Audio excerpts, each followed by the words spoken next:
What is going on? Welcome back to Trending Stocks. Today I want to talk to you about Faraday Future, ticker is FFIE. I want to give you a good breakdown of the data points and kind of explain what happened after hours or during power hour on Friday. So I'm going to go over all the stuff you need to know. Make sure you guys hit that thumbs up and subscribe. I always greatly appreciate that.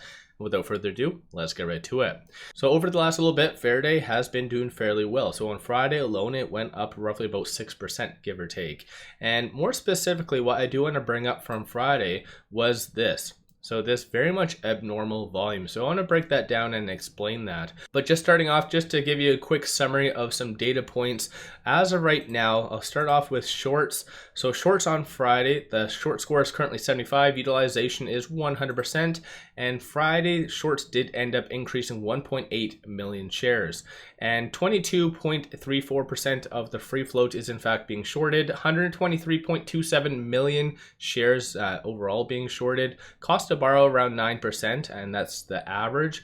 And once again, I'm going to be touching on this. And just to rule this out, just so you guys don't think that is shorts per se, as you can see right here, this is all the borrowed shares. These are the return shares. And so right here, it's been just flat. So, and of course, I'm looking at the teal line. So when it comes down to this, it was not shorts closing out the positions that caused this abnormal volume. So once again, just to rule that out, because I like to look at all different avenues and things like that. But as far as options activity, there was a lot of calls being purchased on Friday. Of course, that does insinuate that most likely the trend is going to continue. And based on my last video, I did say that it will most likely trend up to around the 47-cent range before it's faced with a pretty significant amount of resistance, on which most likely it will bounce back, consolidate, and then try again. So just be aware of that, which of course I think is still fairly accurate. But when it comes to this, so these are all the transactions that did occur on the secondary market. Secondary market is what typical retail investors do trade on, and normally it's a little bit lower volume just to avoid any massive volatility. And as you can see, these are all the transactions that happened after hours, and it is pretty abnormal. So as you can see, these are all the transactions, and on a typical day, you get maybe one transaction, 3 transactions, things like this. You do not get all of this. So in reality, I'd say around 50. I'll just try to minimize this to see if that. So around 50 transactions just on Friday alone. But of course, this one stands out, 15.8 million. And of course, what you can always see is looking at the bid and the ask and versus the price it went for. So this was massively over ask. So someone desperately wanted to buy it. Very, very much so. So behind the scenes, I wanted to break that down, what this actually was.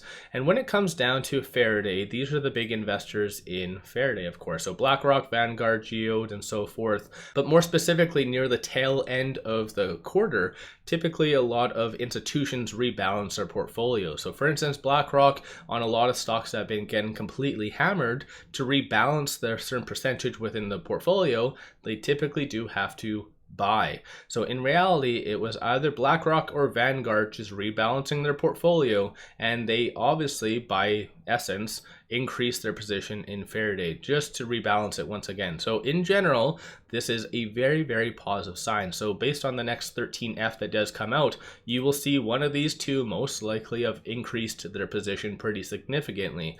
But of course, this is still a very positive sign behind the scenes. So once again, I just wanted to pop on and break that down. Keep in mind when it comes down to March the 30th, so roughly around a week and a half, give or take, there is going to be that shareholder meeting, which there's going to be that 2 proposed items. So proposal number 1 and proposal number 2. So when it comes down to proposal number 1, some individuals have asked me just for a quick summary. So in here, though, it kind of does go over everything that you need to know. The big Coles notes of all of this is there's a lot of lenders out there that are wanting to buy shares of Faraday, obviously through these various tranches on which they do get and will get warrants. So unfortunately, I have recent experience with Mullen that I've really looked into their kind of history and so forth, and unfortunately a lot of these lenders are on the same kind of payroll or so forth as whatever you want to call it as Mullen. So I think a lot of these lenders per se are just trying to target good credible companies, and in essence, they just short them to kingdom come. So in reality, one thing that stood out to me, and it wasn't really apparent until I saw, for instance, right here, 𝗖𝗓𝗧𝗪, if I'm saying that correctly. So this is the same one that unfortunately is really plaguing Mullen right now.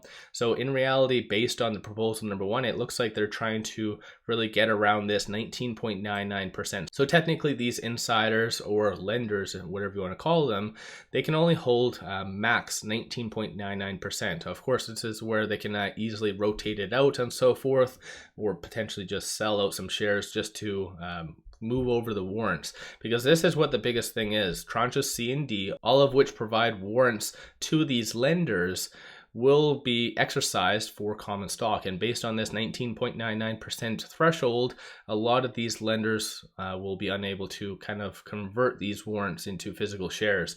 So this is basically, in essence, proposal number one. A little bit more of a potential red flag as soon as I saw 𝗖𝗓𝗧𝗪, but once again, I am not a financial advisor, so you guys do your own due diligence at the end of the day. But I think generally speaking, I think right now Faraday is kind of stuck between a rock and a hard place.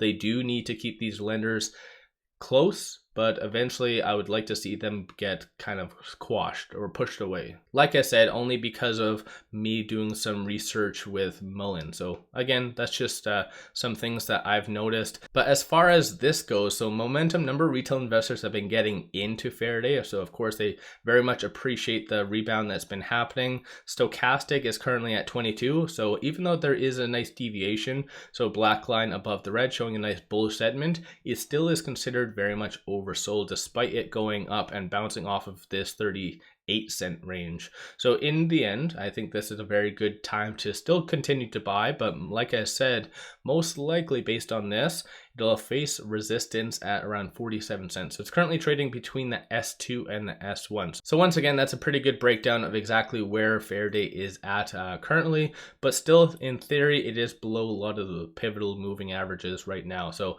it's just more so following the fib level. So let me know your thoughts on Faraday in the comments below. Give yourself a shout out if you have been buying, selling, holding, what you see things happening in the short term, and also what you think about this volume and potentially the big money in Faraday rebalancing their portfolio, potentially, or what do you think this volume is attributed to? So let me know your thoughts on all of that in the comments below. If you haven't already, hit that thumbs up and subscribe. I always greatly appreciate that.